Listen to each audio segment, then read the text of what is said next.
So in this video, we're going to take our work on factorizing quadratics and try to use it for something useful, solving equations. So before we get into that, let's just check some really basic knowledge. You should all know your 0 times table. So 3 times 0 is 0. 9 times 0, you guessed it, 0. 0 times 5, 0. Now, when we use algebra, it's the same principle. Even if I had x plus 1 multiplying by x plus 2 is equal to 0, that means one of two things.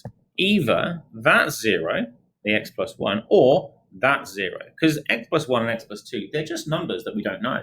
So if we can set the whole thing equal to 0 and we have this multiplication situation, we can use that to help us solve equations. So let's take a look at what that might look like. So in our first example, we have x squared plus 6x plus 5 equals 0.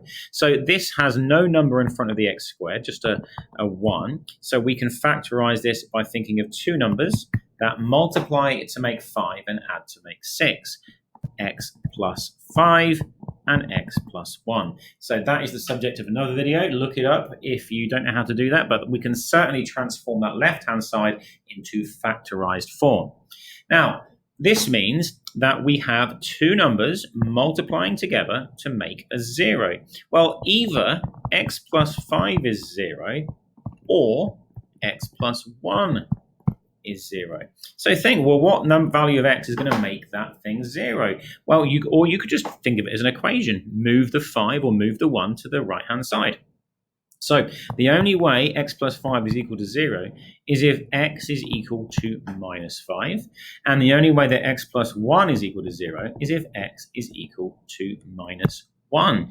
And those are our solutions. We've solved the equation. X is equal to minus 5 or x is equal to minus 1. There are two solutions to this equation. And that is often the case with quadratics. Let's do another one.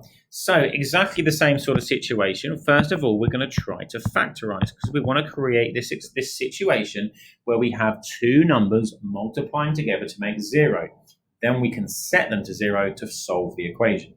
So we need to think two numbers that multiply to make minus 14 and add to make 5. Well, it's going to be x plus 7 and x minus 2.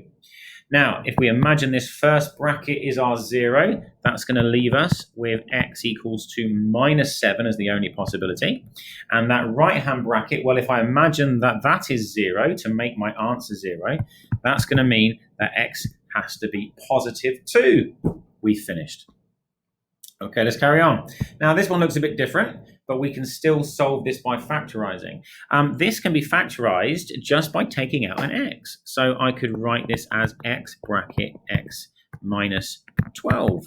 Now, I've created the same thing as last time. I've got two numbers multiplying together to make 0. One of those numbers is x. One of those numbers is x minus 2. So if I set that x to be 0, well, that's just the answer. X is 0. If I set x minus 12 to be equal to 0, that will mean that x has to be positive 12 in order to make that happen. So my two solutions are x is 0 and x is 12.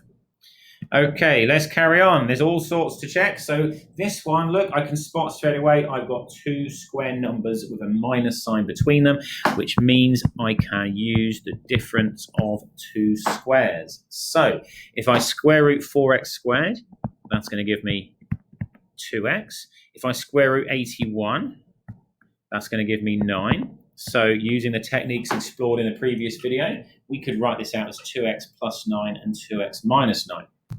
Okay, now, this one's a bit more tricky.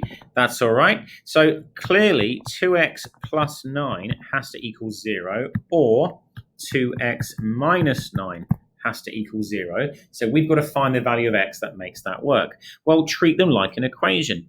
If I minus 9 from both sides of this one here, we're going to have 2x is equal to minus 9. Now we're going to divide by 2.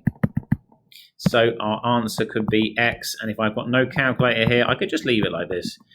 X equals minus 9 over 2. With that right-hand one there, look, it's exactly the same, but rather than subtracting 9, I'm going to be adding 9, because I'm trying to find out what x is, remember. So this is going to give me 2x is equal to 9. Now I'm going to do that same set, divide by 2. That's going to give me what x is. X is equal to positive 9 over 2. So my two solutions to that original quadratic equation are x is equal to minus 9 over 2 or x is equal to 9 over 2. Now let's just do one more. We'll use that target number method and just check that we can use that to solve quadratics as well. So if you remember that one from the previous video, we multiply the 3 by the 4 to get our target number, which is a 12. Then we think what two numbers multiply to make 12 and add to make minus 7. Well, that's going to be minus 4 and minus 3. We're then going to rewrite our middle term using those two component pieces. I'll write the minus 3x first because it will pair with the 3x squared. Now I'm going to factorize the left, 3x bracket x minus 1. Factorizing the right, I'm going to take out a factor of minus 4, x minus 1 there, look.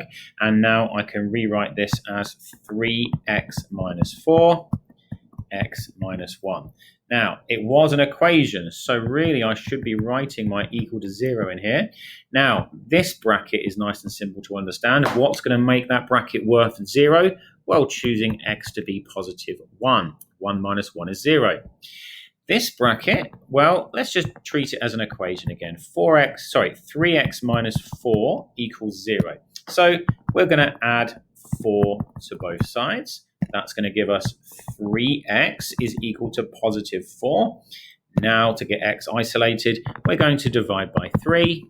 So we're going to end up with x is equal to 4 over 3. So our original quadratic has a solution of x is equal to 4 over 3 or x is equal to 1.